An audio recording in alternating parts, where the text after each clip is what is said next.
Episode की शुरुआत में जहाँ पर एक ब्रूटल सीन दिखाया जाता है, जहाँ पर घर टूट चुका होता है और काफी सारे लोग जो होते हैं वहाँ पर मरे पड़े होते हैं और ये सारे के सारे डिमोनिक फैक्शन के लोग होते हैं। डिमोनिक फैक्शन के लोगों को वहाँ पर एक लड़का जो होता है वो मार रहा होता है और बहुत सारी डेड बॉडीज वहाँ पर पड़ी होती है। इतने सारे लोगों को उसने अकेले ही मार दिया होता है। अपनी तलवार लेकर आगे की तरफ बढ़ता है उनके पैट्रियार्च को मारने के लिए। तब उनका पैट्रियार्च उसके सामने होता है और वो लड़का उसके सामने होता है, यानी कि वो दोनों एक दूसरे के आमने सामने होते हैं। और पैट्रियार्च कहता है, कमीने कहीं के तुम कहाँ से आए हो और तुम यहाँ पर सब कुछ क्यों कर रहे हो। हमारा हीरो पैट्रियार्च से कहता है कि तुम्हारा नाम ब्योन गैक है। तो दूसरी तरफ से पैट्रियार्च उसे कहता है कि हाँ मेरा नाम ब्योन गैक है, लेकिन तुम कौन और तुम मुझे जानते कैसे हो। तो हमारा जो हीरो होता है वो उसे कहता है कि लगता है कि तुम मुझे भूल चुके हो, मैं तुम्हें बिल्कुल भी याद नहीं हूँ, क्योंकि अब काफी वक्त गुजर चुका है, इसी वजह से मैं तुम्हें याद कैसे होऊंगा। क्योंकि तुम कमीने लोगों ने अपने गोल्डन टाइगर स्ट्रॉन्ग होल्ड के ऊपर कोई एक दो लोगों को तो किडनैप नहीं किया, बल्कि बहुत सारे लोगों को किडनैप किया, बहुत सारे बच्चों को किडनैप करके तुम लोगों ने आगे बेचा है। तो फिर तुम्हें मैं कैसे याद होऊंगा कि एक छोटा बच्चा जिसे तुम लोगों ने किडनैप किया था।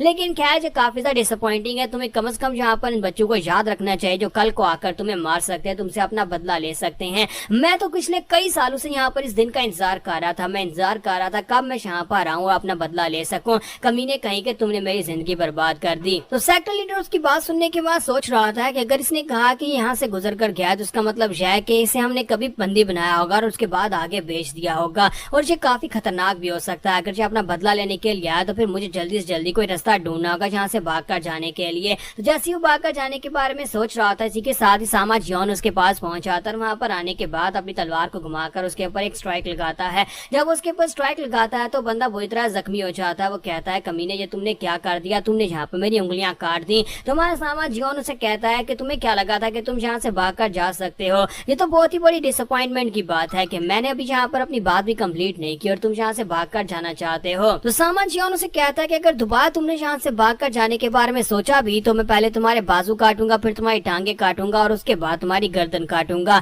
अभी यहाँ पर 12 साल पहले तुमने मेरे साथ जो कुछ भी किया था वो सब कुछ तुम्हें याद करवाना है। तो वो उसे कहता है कि 12 साल पहले, हाँ मुझे याद है, हमने युनसियोंग स्क्वाड एजेंसी के पास से काफी सारे बच्चों को किडनैप किया था। तो हमारा सामा जियोन से कहता है, तो फाइनली तुम्हें याद आई क्या कि तुमने वहां पर क्या किया था। तुमने स्क्वाड एजेंसी के जितने भी एस्कॉर्ट्स हैं सभी लोगों को मार डाला था। वहां पर जितने भी यंगस्टर्स यानी हमारे जैसे जितने भी ट्रेनी बच्चे थे उन सभी लोगों को तुम लोगों ने किडनैप कर लिया था। और उन सभी को किडनैप करने के बाद तुमने हमारे साथ क्या किया था, हमें बंदी बनाकर रखा और हमारे ऊपर तुमने टैग लगाए थे। मैंने यहाँ पर वो दिन आज भी नहीं भूल सकता जब तुमने आग के अंदर उस लोहे को पिघलाकर उसे गर्म करके मेरी चेस्ट के ऊपर एक निशान डाला था। कमीने कहीं के, मैं तुम्हें यहाँ पर नहीं भूल सकता। तुमने खुद यहाँ पर अपने हाथों के साथ वो निशान मेरी बॉडी पर डाला था और उस वक्त मुझे इतना दर्द हुआ था कि मैं सोच रहा था कि अगर मेरे पास वो तलवार हो तो मैं उसी वक्त तुम्हारी गर्दन काट दूं। तो इसी के साथ ही सामा जियोन जो होता है बड़ी तेजी के साथ अटैक करने के लिए आगे बढ़ता है, क्योंकि वो जो लीडर होता है फिर से वहां भागने की कोशिश करता है, क्योंकि उसे पता चल चुका है कि ये बच्चा बदला लेने के लिए ही वापस आया है।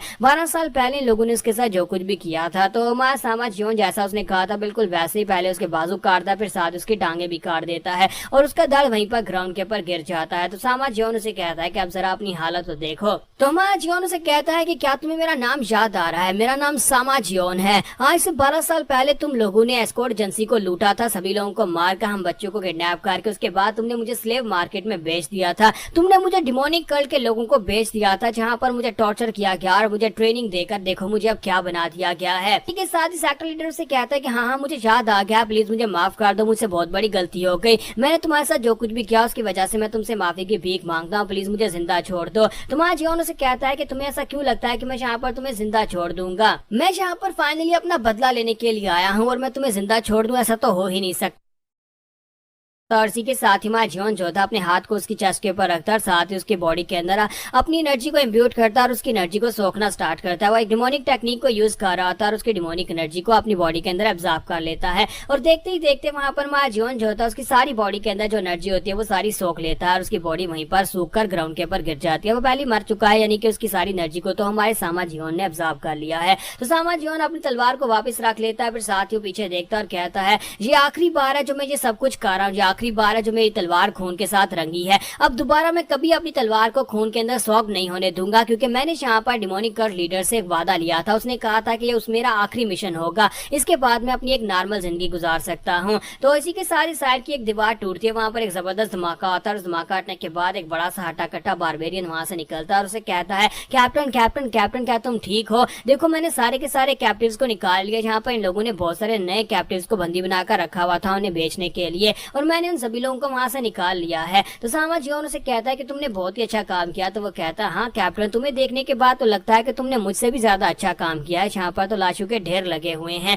लगता है कि तुमने फाइनली अपना बदला ले लिया है। तो क्या यही वो बंदा था जिसने तुम्हें पकड़कर बंदी बनाकर आगे बेचा था? क्या हमारा बदला पूरा हो गया? क्या अब तुम्हें यहाँ पर किसी और से बदला नहीं लेना? तो कैप्टन यानी कि सामा जियोन उसे कहता है कि नहीं, आज भी मुझे अच्छी तरह से याद है, इस स्ट्रॉन्ग होल्ड का लीडर एक और बंदा है। ये उसका स्ट्रॉन्ग होल्ड का लीडर नहीं है, बल्कि इसका एक और बॉस है, और मुझे उसे भी ढूंढना होगा और उसे भी मारना होगा। लेकिन उससे पहले वापस जाकर कल्ट लीडर से अपना हिसाब चुकता करते हैं। कल्ट लीडर ने मुझे कहा था कि ये आखिरी मिशन है, इसको पूरा करने के बाद मैं आजाद हो जाऊंगा। तो उसका दोस्त से कहता है कि कैप्टन, तो क्या तुम यहाँ पर से आजाद होने के बाद अपने होम टाउन में जाओगे? इतने साल गुजरने के बाद क्या तुम अपनी फैमिली के पास वापस जाने वाले हो? तो सामा से कहता है कि हाँ, मैं यहाँ से फाइनली वापस अपने घर जाने वाला हूँ, अपने छोटे बहन भाइयों से जाकर मिलूंगा। मुझे लगता है कि फाइनली वक्त आ चुका है ब्लड सोक डिमोनिक सुप्रीम स्वर्ड मास्टर के किस्से को खत्म करने का। आज के बाद से कोई मुझे इस नाम से नहीं जानेगा। आज के बाद से मैं जाकर अपनी एक आम जिंदगी गुजारूंगा अपने छोटे बहन भाइयों के साथ। तो नेक्स्ट सीन में दिखाते हैं कि हमारा सामा जियोन आगे आगे चल रहा होता है, चोलवू उसके पीछे पीछे चल रहा होता है। तो वो दोनों जो होते हैं वहां पर से गांव की तरफ जा रहे होते हैं। तो हमारा सामा से कहता है कि क्या वाकई में तुम मेरे साथ आना चाहते हो? क्या तुम कहीं और नहीं जा सकते? तुम्हारी अपनी फैमिली नहीं है? तो चोलवू से कहता है कि नहीं, मैंने तुम्हें पहले बताया था कि मेरी कोई फैमिली नहीं है, इसी वजह से मैं तुम्हारे साथ जाकर रहूंगा, तुम्हारी फैमिली के साथ। सामा जियोन से कहता है कि हाँ, मुझे याद है चोलवू, तुमने कहा था कि तुमने डिमोनिक कल्ट के अंदर ही अपनी आंखें खोली थी और वहीं पर की तुम्हारी मेमोरीज है, उसके पीछे का तुम्हें कुछ भी याद नहीं है। तो चोलवू से कहता है कि हाँ, मुझे उसके अलावा कुछ भी याद नहीं है, मुझे पास इतना याद है कि मैं यहीं पर था डिमोनिक कल्ट के अंदर, और डिमोनिक कल्ट के अंदर ही मेरी आंख खुली थी और वहीं पर मैं ट्रेनिंग कर रहा था। तो सामा जियोन उसे कहता है कि हाँ, मुझे याद है, तुमने मुझे बताया था। और इसी के साथ ही यहीं पर से वो फिर से अपने पास का सीन देखता है, जहाँ पर अपने सभी मिशंस को पूरा करने के बाद वो कल्ट लीडर के पास जाता है और उसके पास बड़ी फखर के साथ जाकर खड़ा हो जाता है। कल्ट लीडर उसकी तरफ घूर कर देखते हैं और इसी के साथ ही कल्ट लीडर से कहता है कि बताओ कि तुम क्या कहना चाहते हो। तो सामा जियोन उनसे कहता है कि मैं ग्रेट कल्ट लीडर को यहाँ पर ग्रीट करता हूँ, और साथ ही मैं यहाँ पर आपसे रिक्वेस्ट करना चाहता हूँ कि आपको अपना वादा याद होगा जो आपने मुझसे किया था। तो वो से कहते हैं, तो बताओ कि तुम्हें यहाँ पर क्या चाहिए? तो हमारा सामा जियोन कहता है कि मुझे मेरी आजादी चाहिए। इसी के साथ ही कल्ट लीडर जो होते हैं वहां पर टेबल के ऊपर हाथ मारते हैं और अपनी एनर्जी के साथ अपने वाइन के कप को उठाकर उसकी तरफ फेंकते हैं। तो हमारा सामा जियोन जो होता है उस कप को उठाता है, उसे पी जाता है और उसके बाद से कहता है, जब हम लोग पहली बार मिले थे ब्लैक ड्रैगन वैली में 10 साल पहले, तो उस वक्त आपने मुझसे वादा किया था। आपने कहा था कि मैं अगर आपके लिए यहाँ पर डिमोनिक कल्ट के रास्ते को आसान कर दूं ताकि आप एक ग्रेट डीमन लॉर्ड बन सके और आपके रास्ते में जितने भी 10 डिमोनिक मास्टर्स हैं उन सभी को मार डालूं, तो फिर आप मुझे आजाद कर देंगे। उसके बाद मैं अपने घर वापस जा सकता हूँ। और 10 साल गुजर गए और 10 साल के बाद मैंने अपने मिशन को पूरा कर दिया और फाइनली मेरे घर जाने का वक्त आ चुका है और मुझे उम्मीद है कि आप यहाँ पर अपने वादे को जरूर पूरा करेंगे। तो ये बात सुनने के बाद डिमोनिक लॉर्ड उसे कहता है कि वादा, हाँ, मैंने 10 साल पहले तुमसे एक वादा किया था। तुम्हें लगता है कि तुमने यहाँ पर 10 डिमोनिक लॉर्ड्स को मार दिया तो मैंने यहाँ पर डिमोनिक वर्ल्ड को यूनिफाई कर लिया है, लेकिन नहीं, अभी यहाँ पर मेरा सपना अचीव नहीं हुआ। मेरा जो मकसद था डिमोनिक कल्ट को एक करना और दुनिया को एक करना, वो अभी तक कंप्लीट नहीं हो पाया है। सामा जियोन उसे कहता है, लेकिन 10 साल पहले हम दोनों के बीच में जो डील हुई थी वो ये थी कि मैं तुम्हारे लिए 10 डिमोनिक लॉर्ड्स को मारूंगा, जो मैंने कर दिया है। मेरा यहाँ पर तुम्हारे साथ ऐसा कोई भी वादा नहीं हुआ था कि मैं तुम्हें यहाँ पर दुनिया का राजा बना दूं या फिर दुनिया का किंग बना दूं, ऐसा कुछ भी नहीं था। इसलिए अब मैं तो यहाँ पर से जा रहा हूँ और तुम्हें यहाँ पर ये सब कुछ करना है, तुम खुद यहाँ पर ये कर सकते हो। तो डिमोनिक कल्ट लीडर उसे कहता है कि ये बात वाकई में सच है कि तुमने अपने मिशन को बखूबी पूरा किया, तुमने 10 के 10 डिमोनिक लॉर्ड्स को हरा दिया और उसके बाद अब सभी लोग यहाँ पर मेरे सामने घुटने टेक रहे हैं। तो इसी के साथ ही वो खुद भी सोच रहा होता है कि ये बच्चा जब पहली बार यहाँ पर लाया गया था और इन बच्चों को ट्रेनिंग दी गई थी, क्योंकि इन सभी को खरीद कर लाया जाता है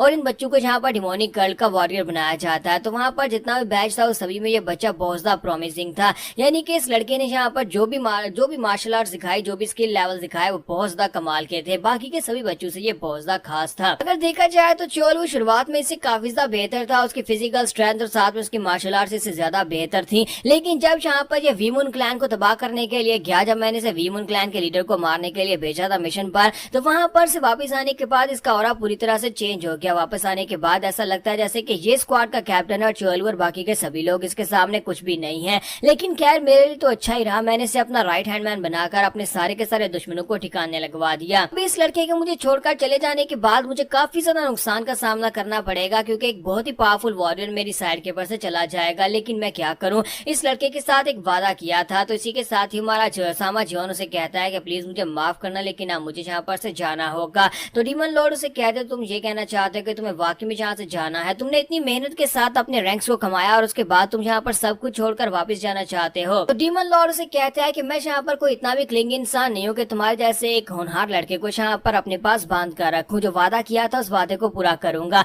तुम्हारे कंट्रीब्यूशंस का बहुत बहुत शुक्रिया डिमोनिक कल्ट के लिए, जो कुछ भी तुमने किया उसके लिए तुम्हारा शुक्रिया। ठीक है, तुम जा सकते हो। तो सामा जियोन उसकी बात सुनने के बाद कहता है कल लीडर आपका शुक्रिया, और साथ ही वहां से पीछे की तरफ मुड़ जाता और कहता है कि अपना ध्यान रखना। जब किसी के साथ ही कर लीडर का एक साथी जो था अपनी तलवार निकालता और कहता है कि तुम्हारी हिम्मत कैसी हुई यहाँ पर कर लीडर को अपनी पीठ दिखाकर जाने की? हम तुम्हें यहाँ पर इतनी आसानी से जाने नहीं देंगे। जबकि कर लीडर उसे रोक देते और कहते हैं कि रुक जाओ, मैंने खुद उसे जाने की इजाजत दी है, उसे जाने दो, उसे जाकर अपनी एक नॉर्मल जिंदगी गुजारने दो अगर वो गुजार सकता है। उसे लगता है कि वो एक नॉर्मल जिंदगी गुजार पाएगा डिमोनिक कल्ट में 10 साल गुजारने के बाद और एक ब्लड सोक स्वर्ड बनने के बाद उसे लगता है कि वो ये कर पाएगा। तो हमारा सामा जियोन जो होता जैसे वहां से बाहर निकलता है, इसी के साथ ही चोलू भी वहां पर खिड़की से निकलता और कहता है कि कर लीडर मैं भी जा रहा हूँ, मैं भी इसके साथ ही जाने वाला हूँ, क्योंकि मैंने भी आपसे वादा लिया था 10 साल का, यानी 10 लोगों को मारेंगे तो हम लोग यहाँ से आजाद हो जाएंगे। तो इसी के साथ ही हमारा चोलू जो होता है वो भी उसके साथ ही वहां पर से निकल पड़ता है। तो ये लोग जो होते हैं वहां पर अपने गाँव में पहुंच जाते हैं। सामा जियोन अपने गाँव के बाहर पहुंचता है, वहां पर एक बड़ा सा पेड़ होता है। तो चोलू से कहता है कैप्टन कैप्टन क्या ये वही पेड़ है जिसके बारे में तुमने कहा था कि एक बड़ा सा स्पिरिचुअल गार्डियन पेड़ है जो कि तुम्हारे गांव के बाहर है? सभी लोग उसे गार्डियन पेड़ कहते हैं, उन्हें लगता है कि इसके अंदर आत्माएं रहती है जो कि उनके गांव की रक्षा करती हैं।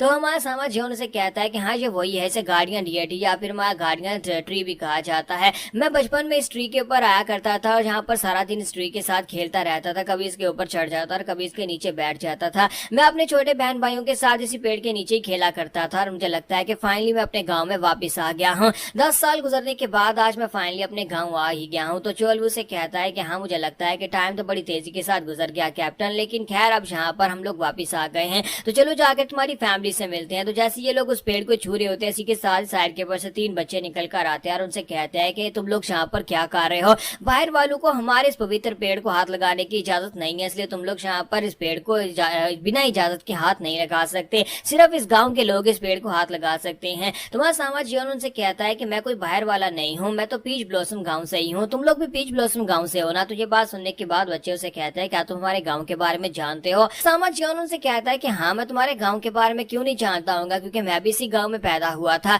मैं इस गांव में रहा करता था और उसके बाद कुछ वक्त के लिए बाहर चला गया था। जब मैं छोटा बच्चा था मैं अपने बहन भाइयों के साथ इसी पेड़ के पास आकर खेला करता था। तो ये बात सुनने के बाद वो लड़का जो होता है वो तो हैरान होता है, लेकिन उसके साथ जो छोटी लड़की होती है वो और भी हैरान हो रही होती है। तो सामा जियोन उनसे कहता है कि वहां पर साइड के ऊपर नॉर्थ की तरफ एक छोटा सा पौंड है और उसके पास गाँव के पास बाहर एक छोटा सा घर है, वो घर मेरा है, उस घर के अंदर मैं और मेरी फैमिली रहा करते थे। तो ये बात सुनने के बाद वो लड़का उसे कहता है क्या वाकई में? तुम्हारा सामा जियोन कहता है कि हाँ वाकई में। जब किसी के साथ ही वो लड़की उसे कहती है कि अपनी बकवास बंद करो, तुम झूठ बोल रहे हो, तुम लोग यहाँ पर शायद हमें लूटने के लिए आए हो। तो सामा जियोन कहता है कि नहीं मैं झूठ नहीं बोल रहा। तो वो लड़की उसे कहती है तुम यहाँ पर आदू के घर को अपना घर क्यों कह रहे हो? वो तो आदू का घर है, आदू वहाँ पर रहता है। तो मुझे नहीं लगता कि आदू का कोई बड़ा भाई है जो कि तुम्हारे जैसा दिखता हो, तुम दोनों तो बिल्कुल चोर और चक्कू की तरह दिखाई देते हो और उसका तो यहाँ पर वैसा कोई बड़ा भाई है नहीं। तो ये बात सुनने के बाद वहाँ चोलू कहता है ये बच्चे तो हमेशा यहाँ पर चोर और चक्का कह रहे हैं। जब किसी के साथ लड़का उसे कहता है कि तुम यहाँ पर इन अंकल्स के साथ इस तरह की बात क्यों कर रही हो, तो वो लड़की उसे कहती है कि तुम्हें इनके बारे में नहीं पता, इस तरह के अगली फेस वाले अंकल आदू के अंकल तो बिल्कुल भी नहीं हो सकते, ना ही उसके ब्रदर हो सकते हैं। मुझे लगता है कि ये कोई लुटेरे हैं जो कि यहाँ पर हमारे गाँव को लूटने के लिए आए हैं। चलो जल्दी से जाकर अपने गाँव के मेयर को बताते हैं। और बच्चे वहाँ पर से भाग जाते हैं। तो उनके चले जाने के बाद माँ सामा जियोन सोच रहा होता है कि ये क्या हो गया, ये बच्चे यहाँ पर उस घर को आदू का घर क्यों कह रहे हैं? मैंने कभी यहाँ पर किसी आदू का नाम नहीं सुना, मेरी फैमिली कहाँ पर चली गई? अगर यहाँ पर नहीं है तो वो कहाँ पर चले गए हैं। लेकिन खैर वो दोनों अब यहाँ पर से अपने घर की तरफ आगे बढ़ते हैं, क्योंकि इसे जाकर कंफर्म करना है क्या वाकई में वहाँ पर आदू रहता है या फिर उसकी फैमिली वहाँ पर रहती है। तो रास्ते में वो लोग वहाँ पर से पीच जो होते हैं वो तोड़कर खा रहे होते हैं। तो वह चोल वो कहता है कि कैप्टन तुमने बिल्कुल ठीक कहा था, इसको पीच ब्लॉसम विलेज कहा जाता है, क्योंकि यहाँ पर बहुत सारे पीचीज हैं, देखो तो ये कितने ज्यादा स्वीट भी है, क्या तुम कुछ खाना चाहोगे। तुम्हारा सामा जियोन उसे कहता है कि नहीं मुझे बिल्कुल भी ट्राई नहीं करने, मुझे बस जाकर देखना है क्या मेरी फैमिली कहाँ पर है, मेरे घर में कोई यादू क्यों रह रहा है। तो वहीं पर से वो पौंड के पास वाले घर में पहुंचता है, जहाँ पर घर वाकई में होता है। तो वो कहता है ये तो मेरे ही घर है, पिछले 10 साल से मैं इस घर में वापस आने के सपने देख रहा था। और वहाँ पर बाहर आने के बाद वो कहता है ये आज बिल्कुल वैसे का वैसे, 10 साल गुजरने के बाद भी ये घर नहीं बदला। तो चोल उसके पास आता है, उसे कहता है कैप्टन क्या वाकई में ये तुम्हारा घर है। तुम्हारा सामा जियोन से कहता है कि हाँ ये मेरा घर है। जैसे वो आगे बढ़ने लगता है, इसी के हिसाब से पीछे से आवाज आती है, तो गाँव वाले इकट्ठे होकर वहाँ पर आ जाते हैं। तो बच्चे गाँव वालों को लेकर आते हैं, वो सभी लोग अपने साथ हथियार भी लेकर आए होते हैं। और उनसे कहता है कि रुक जाओ, तुम लोग कौन हो और यहाँ पर इस घर के अंदर क्यों घुस रहे हो। तो वो लड़की जो होती है वहाँ पर खड़ी होती है और गुस्से के साथ उन्हें घूर रही होती है। तो जो गाँव का मेयर होता है वो उनसे कहता है कि तुम लोग यहाँ पर आदू के घर में क्यों जा रहे हो, क्या तुम लोग आदू को जानते हो जहाँ पर उसके साथ तुम्हारा कोई काम है, तुम लोग यहाँ पर अंदर क्यों जा रहे हो। तो वहाँ सामा जियोन उनसे कहता है कि ये घर आदू का कैसे हो सकता है, ये घर तो मेरा है, ये मेरी सामा फैमिली का घर है, हम लोग तो अपने एंसेस्टर्स के समय से इस घर में रह रहे हैं और ये प्रॉपर्टी भी हमारी सामा फैमिली की है। तो अंकल उसे कहते हैं कि लड़के तुम हो कौन। तुम्हारा सामा जियोन उसे कहता है कि मुझे लगता है कि मैं शायद आपको जानता हूँ, मिस्टर जैंग, क्या आप मिस्टर जैंग ही है ना। तो वो उसे कहता है हाँ मैं मिस्टर जैंग हूँ, मैं इस गाँव का चीफ हूँ। तुम मुझे जानते कैसे हो, मैंने तुम्हें पहले कभी इस गाँव में नहीं देखा। तुम्हारा जियोन जो होता है भागता हुआ आगे बढ़ता है, जाकर मास्टर जैंग के हाथ पकड़ लेता है और उसे कहता है कि क्या वाकई में आप यहाँ पर मुझे नहीं पहचानते। हाँ मैं काफी बड़ा हो गया हूँ, 10 साल भी तो गुजर गए हैं, मेरा नाम सामा जियोन है, मैं इस घर में रहा करता था अपने छोटे बहन भाइयों के साथ, हम 4 बच्चे यहाँ पर रहते थे, शायद आप भूल गए हैं। तो मिस्टर जैंग जो होते हैं वहाँ पर थोड़ी देर के लिए तो हैरान होते हैं, फिर साथ ही कहते हैं क्या वाकई में तुम वही सामा जियोन हो। 10 साल पहले यहाँ पर से एक बच्चा एक स्क्वाड के साथ गया था और वहाँ पर से मिसिंग हो गया था, शायद वो मर गया या किडनैप हो गया, कुछ भी पता नहीं चल पाया। तो क्या तुम वही बच्चे हो। तो हमारा जियोन उनसे कहता है जी मिस्टर जैंग मैं वही बच्चा हूँ। और साथ ही अपने माथे के ऊपर एक कट का निशान उनको दिखाता और कहता है कि शायद आपको ये निशान देखने के बाद कुछ याद आ जाएगा, क्योंकि ये निशान आपको याद है मुझे कब लगा था, जब उस लड़के वूक ने मुझे पत्थर के साथ मारा था, तो उस वक्त आप ही ने हमारे झगड़े को सुलझाया था। तो मिस्टर जैंग कहते हैं हाँ मुझे याद आ गया, तुम तो वाकई में सामा जियोन हो, तुम इतने साल कहाँ पर थे और अचानक से वापस कैसे आ गए। और साथ ही उसके गले लगकर वहाँ पर रोना शुरू कर देते हैं। तो यहाँ अंदर आते हैं तो मेयर उसे वहाँ पर चाय देते हैं और उसे कहते हैं क्या वाकई में तुम वही बच्चे हो। हमें अच्छी तरह से याद है कि आज से 12 साल पहले तुम एक एस्कॉर्ट मिशन के ऊपर जाना चाहते थे, तुम्हारी माँ ने तुम्हें बहुत ज्यादा रोका भी था, लेकिन इसके बावजूद तुम उस एस्कॉर्ट मिशन के ऊपर चले गए थे कुछ पैसे कमाने के लिए, लेकिन कभी वापस नहीं आ सके। तो इतने सालों तक तुम कहाँ पर थे। तुम्हारा सामा जियोन उनसे कहता है कि मेरे साथ बहुत ही बुरा हुआ था, कुछ लोगों ने हमारी एस्कॉर्ट के ऊपर अटैक किया और वहाँ पर सभी लोगों को मार डाला और बच्चों को किडनैप कर लिया था, सभी को बंदी बनाकर ले गए थे। और पिछले 12 साल से मैं वहाँ से निकलने की कोशिश कर रहा था और फाइनली मैं यहाँ पर वापस आ गया हूँ। तो यहीं पर बैठे बैठे हमारा सामा जियोन जो होता है वहीं पर फिर से अपनी बैक फ्लैश मेमोरी में चला जाता है कि इतने सालों से वो क्या कर रहा था, वहाँ पर उसे क्या क्या काम करने पड़े। तो सामा जियोन जहाँ पर एक और स्वॉर्ड सुप्रीम के साथ फाइट कर रहा था जो कि डिमोनिक लॉर्ड होता है, तो उसे 10 डिमोनिक लॉर्ड को हराना था तभी वो आजाद हो पाता, और उनमें से एक और डिमोनिक लॉर्ड जो होता है वो उसके साथ फाइट कर रहा है। तो जिस डीमन लॉर्ड से उसकी फाइट होती है वो अपने आप को हिमनली स्वर्ड डीमन कहता है। तो वो स्वर्ड डीमन कहता है कि 300 साल गुजर गए हमारे हिमनली डीमन किंग को मरे हुए, और उसके बाद से डिमोनिक पाथ का कोई भी लीडर नहीं है। डिमोनिक पाथ को यूनिफाई करना बहुत ज्यादा मुश्किल है, और तुम्हें लगता है कि तुम यहाँ पर मुझे मार डालोगे अपने कल्ट लीडर के लिए तो वो यहाँ पर सबको यूनिफाई कर लेगा, ऐसा बिल्कुल ही पॉसिबल नहीं है। जब मुझे पता चला कि यहाँ पर ह्यूमन रीचिंग डिमोनिक कल्ट के मास्टर ने ये फैसला किया है कि वो डिमोनिक कल्ट को दोबारा से रीयूनाइट करेगा और बाकी के सभी 10 डिमोनिक लॉर्ड्स को अपने नीचे लेकर आना चाहता है, तो उसी वक्त मुझे समझ आ गई थी कि वो कमीना एक न एक दिन मेरे तक भी पहुंच जाएगा। लेकिन मैं ऐसा बिल्कुल भी होने नहीं दूंगा, क्योंकि अगर यहाँ पर वो वाकई में ऐसा करना चाहता है उसे अपनी पावर के साथ ये सब कुछ करना चाहिए। तुम्हारे जैसे एक बच्चे को यहाँ पर बेचकर वो क्या साबित करना चाहता है कि वो अपने लैकीज के साथ ये सब कुछ करवाकर खुद यहाँ पर डिमोनिक लॉर्ड बन जाएगा, वो ह्यूमनली डीमन किंग कभी नहीं बन सकता। सामा जियोन से कहता है लेकिन तुम आखिरी बचे हो, बाकी के 9 डिमोनिक लॉर्ड तो पहले यहाँ पर अपने घुटने टेक चुके, और अगर तुम यहाँ पर अपने घुटने नहीं टेकोगे तो फिर तुम यहाँ पर मेरे हाथ से मरोगे, और वैसे भी तुम्हें मारने के बाद मैं आजाद हो जाऊंगा। ये बात सुनने के बाद ह्यूमनली स्वर्ड डीमन उसे कहता है क्या तुम्हें वाकई में लगता है कि इस दुनिया में आजादी नाम की कोई चीज है। जब तुम डिमोनिक कल्ट के साथ जुड़ जाते हो तो उसके बाद आजादी तुम्हारा मुकद्दर नहीं बन सकती, तुम हमेशा के लिए गुलाम बन जाते हो। तुमने कहा कि तुमने बाकी के 9 लॉर्ड्स को हरा दिया, और अगर तुमने आज यहाँ पर मुझे भी हरा दिया तो उसके बाद तुम यहाँ पर डिमोनिक वर्ल्ड के सबसे ज्यादा स्ट्रॉन्गेस्ट इंसान बन जाओगे, और अगर तुम चाहो तो इतनी पावर के साथ तुम यहाँ पर ह्यूमनली डिमोनिक कल्ट के लीडर ह्यूमनली डीमन किंग भी बन सकते हो। लेकिन इसके बावजूद तुम यहाँ पर से जाना चाहते हो, तुम्हें लगता है कि तुम मुझे मुझे मार पाओगे। और उसी के साथ ही वो आगे बढ़कर उसके ऊपर अटैक करना स्टार्ट करते हैं। वो बहुत सारी स्ट्राइक्स लगाते हैं और सामा जो है उनकी सभी स्ट्राइक्स को फेस करता है। हालांकि वो स्वर्ड डीमन है, लेकिन इसके बावजूद थोड़ी देर के बाद स्वर्ड डीमन घुटने टेक कर बैठ जाते हैं और कहता है कि लड़के मुझे ये बात तो माननी पड़ेगी, तुम वाकई में स्ट्रांग हो, बहुत ज्यादा स्ट्रांग हो। इसी के साथ ही स्वर्ड डीमन जो होता है वहीं पर ग्राउंड के ऊपर गिरता और मर जाता है। और हमारा सामा जियोन जो होता है वो खुश हो जाता है और कहता है फाइनली ये सब कुछ खत्म हो गया है, मैंने यहाँ पर अपने मिशन को पूरा कर लिया है। तो इसी के साथ सीन प्रेजेंट में आता है। हमारा सीन प्रेजेंट में आने के बाद सामा जियोन उनसे कहता है कि अगर मैं आपको अपनी पास्ट मेमोरीज का बताऊं भी पिछले 12 साल से मैं क्या कर रहा था, तब भी आपको यकीन नहीं आएगा। बस इतना समझ ले कि मुझे यहाँ पर किडनैप कर लिया गया और उसके बाद मुझे जाकर किसी को बेच दिया गया था और किसी तरीके से मैं वापस आ गया हूँ। ये बात सुनने के बाद मिस्टर जैंग कहता है तुम्हारे साथ तो वाकई में बहुत ही बुरा हुआ, लगता है कि तुमने बहुत कुछ झेला है, लेकिन खैर अब तुम यहाँ पर वापस आ गए हो। तो सामा जियोन उनसे कहता है कि मेरी फैमिली का क्या, मेरे छोटे बहन भाई और मेरी माँ कहाँ पर हैं। तो इसी के साथ मिस्टर जैंग उसे कहता है कि तुम्हारे छोटे बहन भाई वो तो इस घर को छोड़कर चले गए हैं, वो एक दूसरे गाँव में चले गए हैं, सो ह्यूइंग नाम के गाँव में चले गए हैं। तो ये बात सुनने के बाद सामा जियोन काफी हैरान होता है और कहता है लेकिन वो यहाँ पर से क्यों चले गए। तो मास्टर जिंग उसे कहता है कि मुझे ज्यादा तो नहीं इस बारे में पता, लेकिन तुम्हारी माँ के मरने के बाद तकरीबन 6 साल पहले वो लोग इस गाँव को छोड़कर चले गए थे। वो 6 साल पहले उस गाँव में चले गए सोहयोंग में और वहीं पर जाकर बस गए और अभी वहीं पर जाकर रह रहे हैं। तो वहाँ जियोन जो होता है रात वहीं पर गुजारता है मास्टर जैंग के पास और उसके बाद सुबह के वक्त वहाँ से सोहयोंग के लिए अपने ब्रदर्स और अपनी सिस्टर को ढूंढने के लिए निकल पड़ता है और उनसे कहता है ठीक है मैं सोहयोंग में जाता हूँ, जाकर अपने बहन भाइयों को ढूंढता हूँ। और वहीं पर रास्ते में जाते हुए अपने फिर से उनकी बातें याद आती है कि उसकी माँ जो है वो मर चुकी है, पिछले साल उसकी माँ का देहांत हुआ था। मास्टर जैंग उसे कहते हैं कि लास्ट ईयर मैं तुम्हारे ब्रदर्स के पास गया था, वहाँ जब तुम्हारी माँ का देहांत हुआ था उसी वक्त उन्हें वहाँ पर देखा था और उनकी हालत अच्छी नहीं थी। तो इसी के साथ ही हमारा जियोन जो होता है वो एक क्लिफ के ऊपर जाकर बैठ जाता है, वहाँ पर बैठ के जोर जोर से रोना शुरू कर देता है और कहता है कि मदर प्लीज मुझे माफ कर दीजिएगा, मैंने उस दिन आपकी बात नहीं मानी थी, आपने कहा भी था कि ना जाओ इसका एस्कॉर्ट मिशन के ऊपर ना जाओ, लेकिन मैं फिर भी उस एस्कॉर्ट मिशन के ऊपर चला गया था और आज देखो मैं यहाँ पर 12 साल के बाद वापस आया हूँ, लेकिन तुम जा चुकी हो और मैं तुम्हें देख भी नहीं सकता, प्लीज मॉम मुझे माफ कर देना। लेकिन अब जबकि मैं वापस आ गया हूँ तो मैं अपने छोटे बहन भाइयों का अच्छे से ख्याल रखूंगा। तो यहीं पर से नेक्स्ट सीन में सोयोंग का दिखाया जाता है। वो लोग सोयोंग में पहुंचते हैं, वहाँ पर स्लम एरिया में जहाँ पर झोपड़पट्टी होती है वहाँ पर पहुंचता है, एक छोटा सा घर होता है।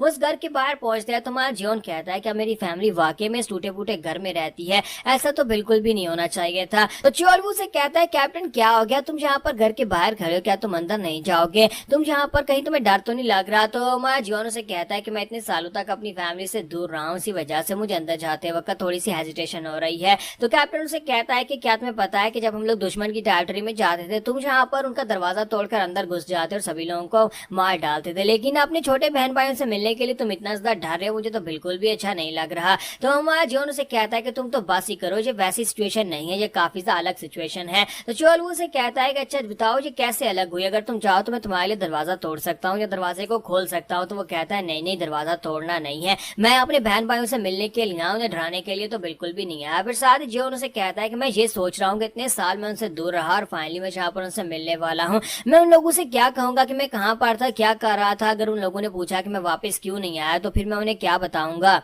मेरे बिना वो लोग यहाँ पर कैसी जगह के पर रह रहे हैं। तो चोलवू से कहता है कि बॉस हम लोग जाते हैं और जाकर थोड़ा सा पैसा कमा कर ले आते हैं और उस पैसे के साथ इनको एक अच्छा सा घर बना देते हैं, तो क्यों ना हम लोग जाकर उनसे बात करें। तो माँ जियोन उसे कहता है ये इतना भी आसान नहीं होने वाला, अगर मैं बताता तो मैं अपने साथ ढेर सारे पैसे लेकर आता, लेकिन खैर अब मुझे यहाँ पर अपने बहन भाइयों से मिलना ही होगा। और उसी के साथ जियोन आगे बढ़ता है, दरवाजे के पर नॉक करने लगता है। जैसे वो नॉक करने लगता है उसे पीछे से एक लड़की की आवाज आती है, वो लड़की उनसे कहती है कौन हो तुम और यहाँ पर हमारे घर के बाहर क्या कर रहे हो। तो जियोन उस लड़की की तरफ देखता है, वो उसकी छोटी बहन होती है। उसे देखने के बाद हमारा जियोन जो होता है उसे अपनी मेमोरीज याद आती है, कैसे वो अपनी छोटी बहन को अपने कंधे के ऊपर बिठाकर उसे उसके साथ खेला करता था। तो उसे देखते उसे पहचान लेता है, लेकिन इसी के साथ ही हमारा जो चोल वो होता है वो कहता है कि ये लड़की तो बहुत ज्यादा खूबसूरत है कैप्टन, इतनी खूबसूरत लड़की हमने कभी नहीं देखी। जैसे वो इतनी बात करता है तो उसी के साथ ही हमारी लड़की जो होती है वो बेचारी वहीं पर डर जाती है और कहती है कौन हो तुम लोग और जहाँ पर तुम लोग मेरे बारे में इस तरह की बात क्यों कर रहे हो। तो हमारा जियोन जो होता आगे बढ़ता है, वहाँ पर चोल के मुंह पर पंच मारता है और उसी के साथ ही वो आगे बढ़ता है और उसे कहता है कि लड़की क्या तुम्हारा नाम सामा जिन है।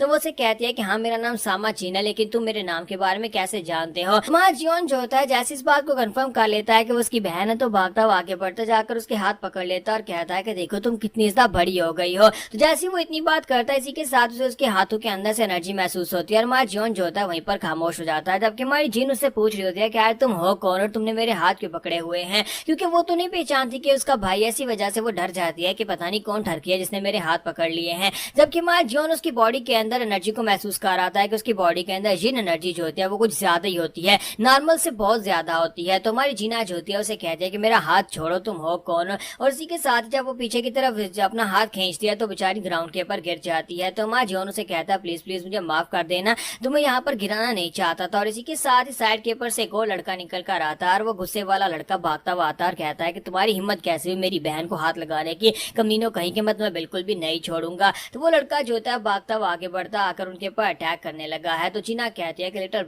ब्रदर प्लीज यहाँ पर इन लोगों को देखो, पता नहीं कौन लोग हैं। ये मोटा लड़का जो है ये भी यहाँ पर हमारे जॉन का छोटा भाई है, इसका नाम होया होता है, यानी सामा हो होता है, तो वो इसे प्यार से होया कहता है। तो इसी के साथ ही वो उसके ऊपर अटैक करने के लिए आगे बढ़ता है। तो हमारा जो सामा जॉन होता है वो उसके अटैक्स को वहां पर ब्लॉक कर रहा था, वो उसके अटैक्स को अवॉइड किए जा रहा था। तो हमारा जॉन उसे कहता है क्या तुम्हारा नाम सामा हो है? तो वो कहता है कि हाँ मेरा नाम सामा हो है। शायद तुम्हें पता नहीं है कि मैंने कॉन्कॉर्डियन माइंड एसोसिएशन को ज्वाइन कर रखा है, तुम कमीने ब्लड एक्स गैंग के लोग यहाँ पर आकर ऐसा बिल्कुल नहीं कर सकते। मैंने तुम लोगों से कहा था तुम्हें पैसे मिल जाएंगे, मेरी बहन को दोबारा तंग मत करना कमीनों, मैं तुम्हें आज बिल्कुल भी नहीं छोड़ूंगा। तो हमारा जॉन इस बात से और भी हैरान होता है कि यहाँ पर ये कौन सी कॉन्कॉर्डियन माइंड एसोसिएशन और साथ में ब्लड एक्स गैंग के बारे में बात कर रहा है। लगता है कि इन लोगों की अपनी ही कुछ प्रॉब्लम्स हैं और उसके ऊपर अटैक कर रहा था और वो उसके अटैक्स को अवॉइड किया जा रहा था। वो कहता है कि मुझे समझ नहीं आ रही कि इसने यहाँ पर कॉन्कॉर्डियन माइंड एसोसिएशन और ब्लड एक्स एक्टर्स का नाम क्यों लिया, क्या मेरा छोटा भाई यहाँ पर एक गैंगस्टर बन चुका है? तो उसका भाई हो जो होता है वो काफी ज्यादा गुस्सा हो जाता है, अपना ब्लेड निकाल लेता है और कहता है कि तुम यहाँ पर मेरी बहन को हैरास कर रहे थे और अब यहाँ पर तुम मेरे साथ भी पंगा ले रहे हो, यानी कि तुम यहाँ पर आगे से मेरे अटैक्स को अवॉइड किए जा रहे हो और यहाँ पर चुपचाप मर क्यों नहीं जाते।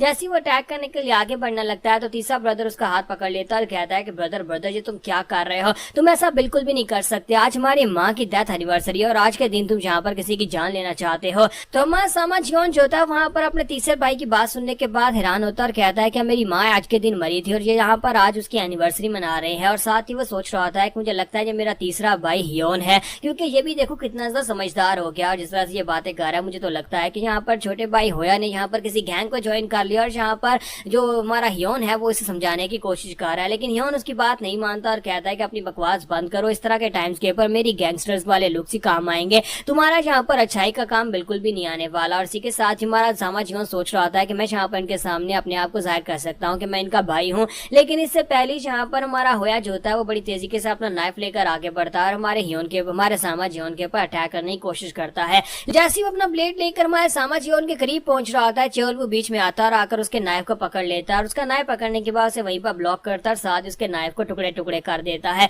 तो होया भी इस बात से काफी सा हैरान हो जाता है और कहता है कि तुमने कैसे कर दिया, तुम एक मॉन्स्टर हो। तो वो कहता है कि तुम यहाँ पर हमें मॉन्स्टर कह रहे हो, पहले तुम यहाँ पर हमें एक बैंडेड कह रहे थे, लुटेरा कह रहे थे और अब यहाँ पर तुमने हमें मॉन्स्टर कहना शुरू कर दिया है। तो होया कहता है कि यार तुम क्या खाते हो, कहीं तुम्हारी बॉडी स्टील के साथ बनी है, जरा देखो तो सही इसके मसल्स वसल्स, और तुम हट्टे कट्टे बंदे कहीं के, तुम वाकई में एक चोर और एक थीफ और एक मॉन्स्टर हो। तो ये तीनों बातें सुनने के बाद हमारा चोर वो जोता और भी गुस्सा आ जाता है, कहता है अपनी बकवास बंद करो, हम इनमें से कुछ भी नहीं है, क्या हम तुम्हें यहाँ पर चोर लुटेरे दिखाई देते हैं। जबकि सामा जीवन आगे बढ़ता है और उनसे कहता है कि प्लीज प्लीज शांत हो जाओ और साथ ही उन्हें अपने बारे में बताने लगता है कि मैं कौन हूँ। जब उसे अपने बारे में बताने लगता है इसी के साथ होया कहता है ये कमीने तो ब्लड एक्स सेक्टर से हैं। तो इसी के साथ पीछे से कुछ लोग निकल कर आते हैं, तो ये वाकई में ब्लड एक्स सेक्टर से होते हैं और वो लोग यहाँ पर आते हैं और उनका घर खाली करवाने के लिए। तो वो लोग वहाँ पर आने के बाद उनसे कहते हैं कि मैं तुम लोगों से कहा भी था कि यहाँ पर मुझे नजर मत आना, फिर भी तुम कमीने लोग यहाँ पर आकर इसी जगह में रह रहे हो। तो इसी के साथ ही उनसे कहता है कि अब यहाँ पर ये नए लोग कौन है जो तुम्हारे साथ हैं। ब्लड एक्स गैंग का जो कैप्टन होता है वो उनसे कहता है कि मैं तुम लोगों से कहा था ना कि इस जगह को खाली कर देना, या तो तुम्हें टैक्स देना होगा या फिर इस जगह को खाली करना होगा। और साथ ही वो आगे बढ़ता है जाकर उस नए लड़के यानी सामा जीवन से कहता है कि मैं तुम्हारे बारे में कभी नहीं सुना, अब तुम कौन हो, क्या तुम इनके कोई रिलेटिव हो या फिर इन्हें मदद करने के लिए तुम्हें यहाँ पर बुलाया है। जबकि एक बंदा जो होता है हमारे चोलबू के सामने जाकर खड़ा जाता है और कहता है कि ये बंदा तो काफी हटा कट्टा है, क्या ये एक मॉन्स्टर है। तो होया चलाकर कहता है कि हम लोग कॉन्कॉर्डियन माइंड एसोसिएशन से हैं और तुम यहाँ पर हमारे टेरिटरी में बिल्कुल भी नहीं आ सकते, ब्लड एक्स गैंग का इस टेरिटरी में कोई काम नहीं है। तो हमारे समझ और उसकी बात सुनने के बाद सोच रहा था कि इसका मतलब यह है कि ये ब्लड एक्स गैंग के कमीने लोग गुंडे हैं जो कि यहाँ पर मेरी फैमिली को तंग कर रहे हैं। तो ब्लड एक्स गैंग का कैप्टन उसे कहता है कि हम लोगों ने पहले भी तुमसे कहा था कि हमेशा यहाँ पर इस जगह के ऊपर अपना कुछ बनाना है, इसी वजह से तुम्हें इस जगह को खाली करना होगा, लेकिन तुम कमीने कहाँ मेरी बात सुनते नहीं हो और इस बार यहाँ पर हम लोग तुम्हें धक्के देकर बाहर निकालने के लिए और अगली बार हम तुम्हें मार डालेंगे अगर तुम इस जगह के ऊपर दिखाई दिए। तो होया उसे कहता है कि अच्छा तो ये बात, चलो जल्दी से आगे बढ़ो और हमें धक्के मारकर दिखाओ वरना मेरी गैंग के लोग यहाँ पर आ ही जाएंगे। तो इसी के साथ ही कैप्टन जो होता है वहां पर कहता है कि हाँ क्यों नहीं, और साथ ही वो आगे की तरफ बढ़ता है उन्हें मारने के लिए, लेकिन इससे पहले वो हमारे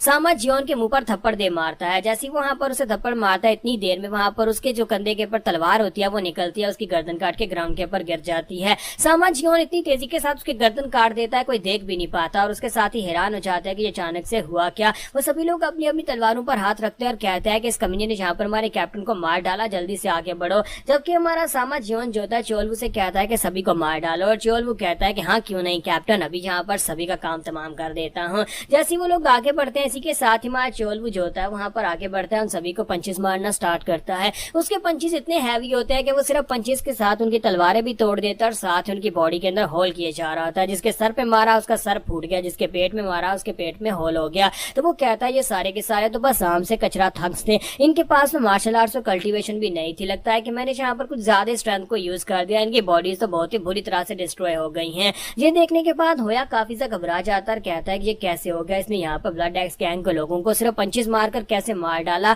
आखिर ये लोग कौन है, आखिर इन लोगों को यहाँ पर किसने भेजा होगा। तो चोलवू से कहता है कि बच्चे क्या अब तुम्हें दिखाई दिया, हम लोग ब्लड एक्स गैंग के साथ बिल्कुल भी नहीं है, बल्कि हम तुम्हारी साइड के ऊपर हैं। तो वो कहते तो फिर तुम लोग कौन हो। तो हमारा सामा जियोन आगे बढ़ता और कहता है कि मैं तुम्हें बताता हूँ कि मैं कौन हूँ, पहले मैं तुम लोगों को तुम्हारे बारे में बताता हूँ, होया, ह्यूना और जीना, क्या तुम लोगों को याद आया कि मैं कौन हूँ। और साथ ही वो अपने माथे के ऊपर उन्हें अपना निशान दिखाता है। जैसे वो अपना निशान दिखाता है और उनसे कहता है क्या तुम्हें पहचाना कि मैं कौन हूँ। तो सबसे छोटा ब्रदर ह्योन जो होता है वो कहता है कि ये स्कार ये तो हमारे ब्रदर के ऊपर था, सामा जियोन, ये स्कार तो हमारे ब्रदर सामा जियोन के ऊपर था। तो इसी के साथ ही उनसे कहता है हाँ मैं वापिस आ गया हूँ, मैं तुम्हारा बड़ा भाई वापिस आ गया। तो ह्योन भागता हुआ जाकर उसके गले लगकर रोना शुरू कर देता है। तो सामा जियोन कहता है प्लीज मुझे माफ कर देना, मुझे वापिस आने में बहुत ज्यादा देर हो गई, लेकिन तुम लोगों के साथ क्या हुआ, इतना अरसा गुजर गया और तुम लोग यहाँ पर इस हालत में क्यों यहाँ पर रह रहे हो। तो ह्योन कहता है कि अंदर चलें ब्रदर, हम आपको सारी स्टोरी बताते हैं, ये एक बहुत ही लंबी कहानी है। तो सभी लोग अंदर जाकर बैठ जाते हैं। तो इसी के साथ ही हमारा चोलवू कहता है कि ये बच्चा, मुझे इसका एटीट्यूड बहुत ज्यादा पसंद आया। तो चोलवू जो होता है हमारे सामा जियोन से कहता है कि कैप्टन मुझे ये बच्चा बहुत ज्यादा पसंद आया। आपको याद होगा कि हमारी स्क्वाड में भी बहुत सारे इस तरह के बच्चे थे जो इस तरह के बहुत सारे उतावले थे और उन्हें यहाँ पर स्ट्रॉन्ग बनने की जल्दी थी।